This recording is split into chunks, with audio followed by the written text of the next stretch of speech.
Hey everybody, Dr. Arbeitman here again. Thank you for clicking on this video and allowing me into your home.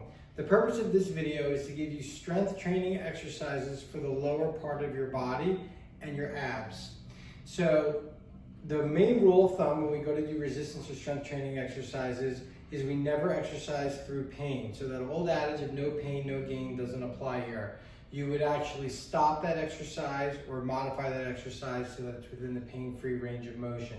So when I'm making these exercise recommendations, it's not a one-size-fits-all. I'm going to give you lots of exercises and different types of modifications.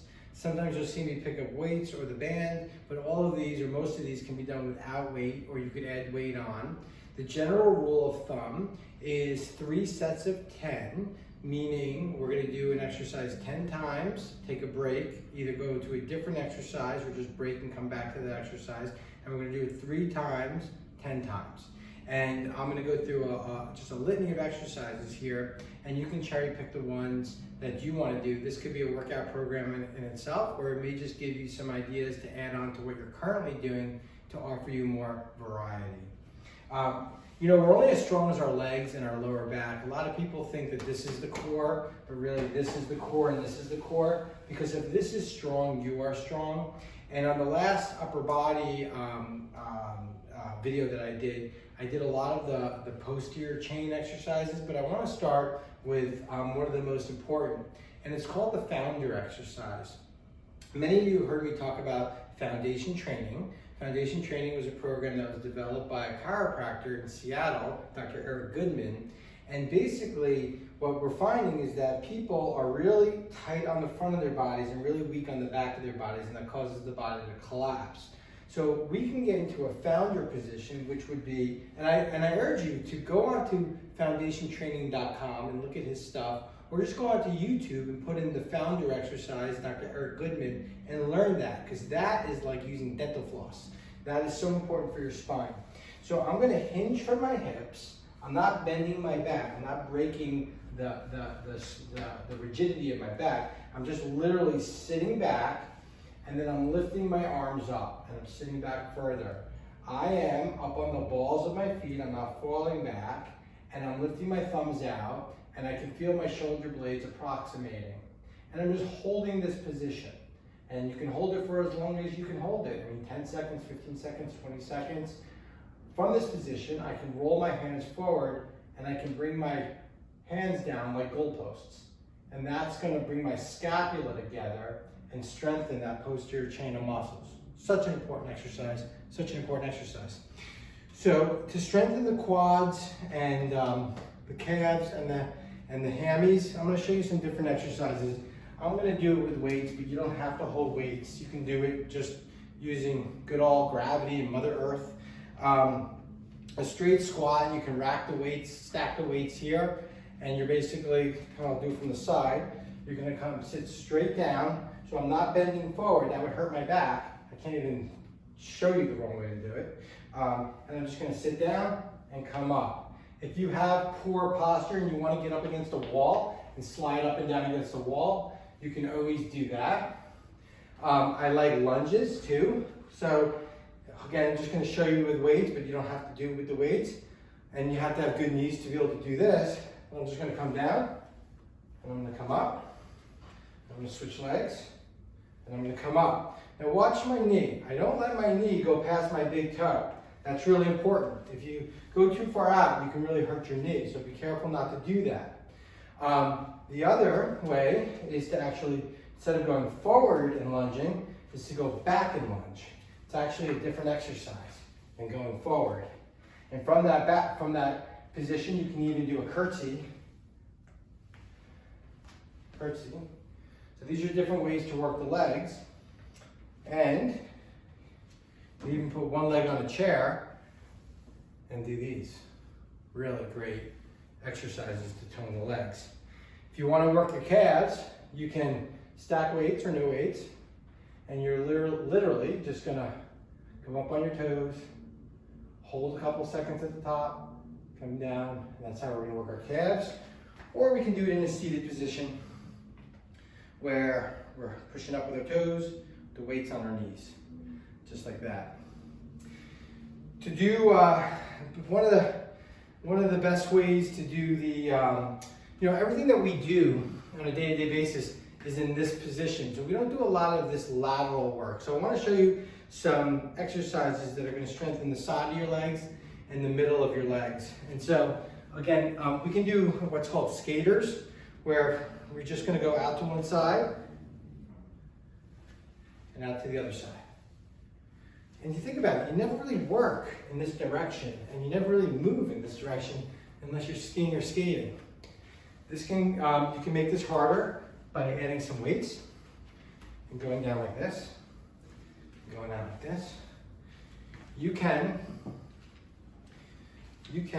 take a band like this, and I'm not going to be able to do it right here on the fly, but wrapping the band around your ankles with some resistance, you can do squats to the side, and the band would be applying some resistance. So that's another great way to do that.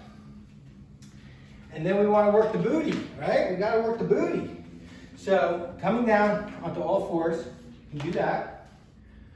I'll just, while I'm here, show you some great hip mobility stuff. So if you're getting really tight in here, you want to get some mobility, you can bring one foot up, bring the knee into your elbow, out to a fire hydrant, and then foot to the sky. Back down to this position, and then reverse it. Foot to the sky, fire hydrant, elbow. And that's going to take the ball in the socket and get that moving. Another great way to work your glutes or butt muscles, just go up to the sky, up to the sky, up to the sky. Now watch, I'm not rotating out. I'm really tightening this all down. Imagine a toddler who's going to run at you and try to knock you over. You're going to tighten this down, hold your ground, and just lift what you're lifting. You can go out on your belly, put your head down like this, lift straight up, straight up. I think I showed that on the other video. And then on your back, one of my favorite exercises, because it stretches the hip flexors while it strengthens the glutes. On the other video, I talked about how important it is to stretch your hip flexors, and you can do a bridge, just like this. So I'm tightening my glutes, stretching the front. This one, I just like to kind of hold up here for a few seconds. It feels so good. And if you want to make it a little harder, you can lift one leg, do what's called a bridge march. You can march from this position. To get the outside of the leg strengthened, you can put an ankle weight on, or you can wrap the band around your legs. And you're just going to do, well, there's a couple exercises here. First one is just the legs straight up. By changing the angle of your toe, you'll get a different muscle. So if I'm pointing my toe down, I feel that more back here. If I have my toe out, I feel it more over here. And if you have chronic sacroiliac or hip pelvic issues where you're very unstable there, that's a great exercise. And so is this. It's called the Clam, where you're going to keep your feet together. And it seems easy, but if you do it correctly, it's not. I feel this muscle tightening right here, and you want to pause at the top. And again, you can always strap an elastic band if you need more resistance. The last thing I want to talk about is abs. So one of the great ways to work your abs, well, there's a few great ways. You can do standing abs. So just from this position, doing crunches, you can work on your balance by not letting your foot touch the ground. You can go to the side. So anything you do on the ground with abs, you can also do standing. When you're doing your weight exercises for your upper body, and I forgot to say this in the other video, to make it harder, you can always go on one foot, add a balance component, and do your strength training on one foot, and kind of get the core, the balance, and the strength all at the same time.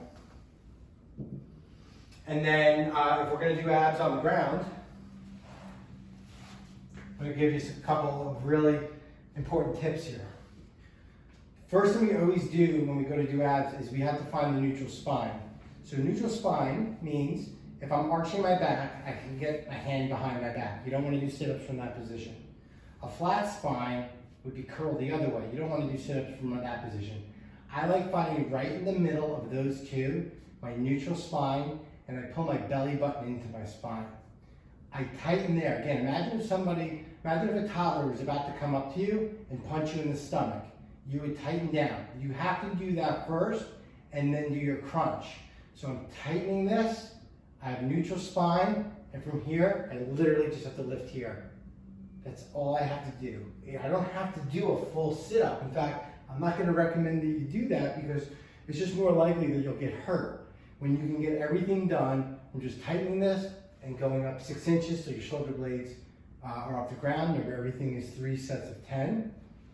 Some harder stuff would be to hold sort of a boat position, do some flutters, or do some bicycle sit-ups. So these are the exercises for all different levels. Obviously, if you have specific questions about what you should or shouldn't be doing, you can reach out to me. You can text me or private message me through Facebook. My cell phone number is on the voicemail at the office if you don't have it. Most of you who are patients have it. Look, this is my time. I'm available. I'll be more accessible now than any other time. And so if you have specific questions about what you could be doing or not doing or should not be doing, reach out to me for a personal recommendation. Thank you for allowing me into your home, giving me some space to share some tips and tricks with you.